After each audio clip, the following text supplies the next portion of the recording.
নমস্কার বন্ধুরা, স্বপ্ন ব্লগে সবাইকে অনেক অনেক স্বাগত। আজ আবার একটি নতুন রেসিপি নিয়ে হাজির হয়েছি, পটল ভাপা।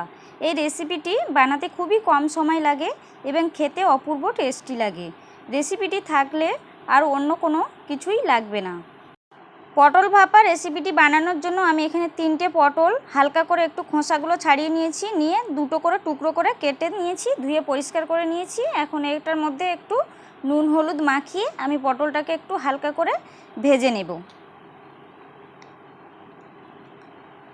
একটা ফ্রাই প্যান বসিয়ে দিয়েছি, ফ্রাই প্যানে তেলও দিয়ে দিয়েছি। এখন পটলগুলোকে আমি একটু এপিট ওপিট হালকা করে লাল লাল করে ভেজে নেব।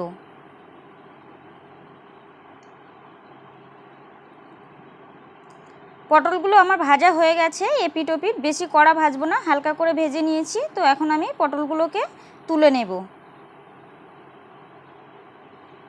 এদিকে আমি একটা বাটি নিয়ে নিয়েছি, বাটির মধ্যে মশলা দিয়ে আমি গ্রেভি বানিয়ে নেব।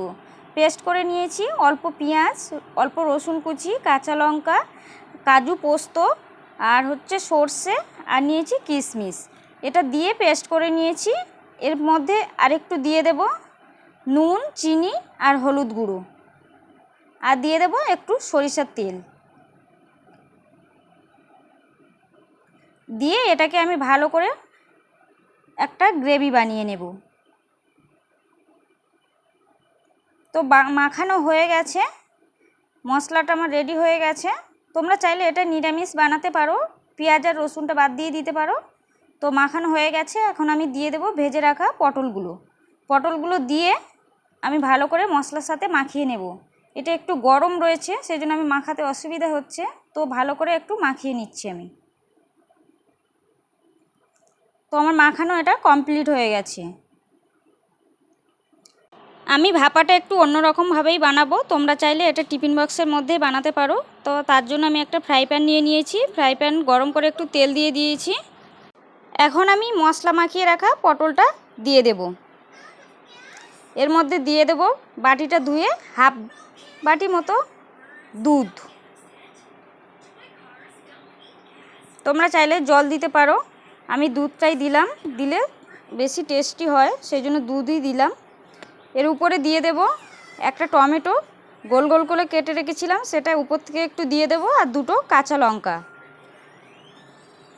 এখন আমি এটাকে একটা ঢাকনা দিয়ে ঢেকে 15 থেকে 20 মিনিট মতো এটা আমি রান্না করে নেব। তার মাঝে আমি এটা খুলব না। তো 15 মিনিট পর এটা আমি খুলেছি ঢাকনাটা, এটা পুরোপুরি রেডি হয়ে গেছে, নুন টুন সব ঠিকঠাক রয়েছে। এখন আমি এটাকে ঢাকনা দিয়ে ঢেকে গ্যাসটা অফ করে দেব। রেডি হয়ে গেছে আমার পটল ভাপা রেসিপি। এটি গরম ভাতের সাথে খেতে অসাধারণ লাগে।